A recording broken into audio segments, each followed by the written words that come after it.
Вена жогорку искусство жана люкс архитектура менен байланышкан. Бирок бул Австриянын борбору таң калтыра турган нерсе эмес. Сарайлардан жана театрлардан тышкары шаарда жана анын айланасында кооз парктар жана табигый жерлер бар. Биз сизге Австриянын борбору жөнүндө баарын айтып беребиз. Ал жакка кантип жетүү керек, кайда калуу керек жана Венада кайда баруу керек.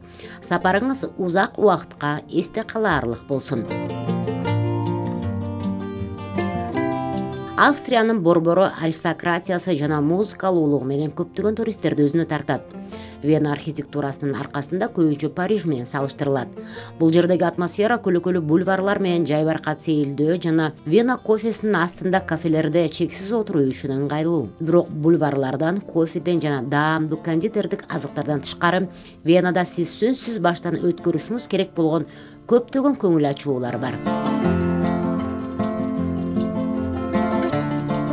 Дунай боюнда кайык менен саякатка чыгуу. Венанын негизги кызыктуу жерлеринин бири Дунай дарыясы.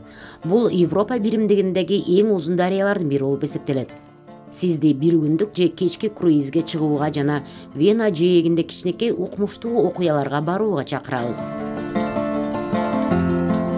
Түштө бийлеп жаткан саатты караңыз. Шаарга биринчи жолу келип жатсаңыз, эртеби кечпи анын борборунда болосуз. Байыркы Вена аянтында Хохермаркт, ошондой эле жогорку базар деп аталган атактуу бийлеген саат. Сааттын чыныгы аты Анкер жана ал 1914-жылдан бери аянтта турат. Ал сүрөтчү Франц Макс тарабынан иштелип чыккан. Музей кварталы. 2001-жылы Венада музей кварталы ачылган. Бул жерде 20-кылымдын башында ар кандай көргөзмөлөр өткөрүлгөн. Эми кварталда искусствонун ар түрдүү түрлөрүнүн шедеврлерин көрүүгө болот. Бул дизайн, фото, живопись, кино жана ал тургай би искусствосын билгендер үчүн кызыктуу болот. Заманбап искусство музейлери, көргөзмө залдары жана көптөгөн көркөм объекттер 60 000 чарчы метр аянтка жайгашкан. Ал эми блогду кыдырып жүрүп, сиз кызыктуу спектаклдин же концерттин көрүүчүсү боло аласыз.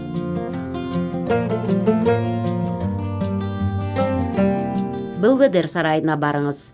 Белведер 18-кылымдын башында курулган бүтүндөй сарай комплекси. Сиз бул жерде бир күн бою жогорку жана төмөнкү сарайларды кыдырып, ошондой эле пейзаждык парктын кооздугунан ырахат ала аласыз. Сарайлардын люкс жасалгасынан тышкары, мисалы австриялык сүрөтчүлөрдүн сүрөттөрүнүн коллекциясын көрөсүз.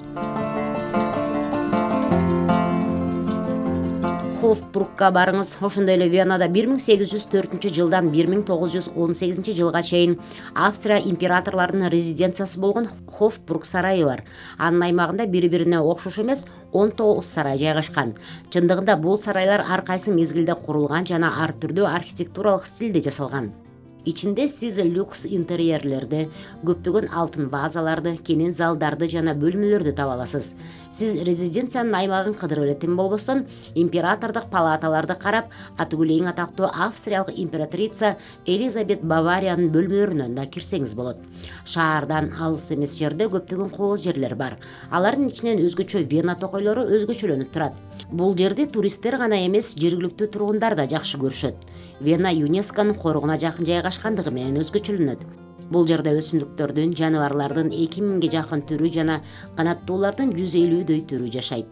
Токойду өз алдынча басып өтүңүз же кызыктуу экскурсиялардын бирине заказ кылсаңыз болот.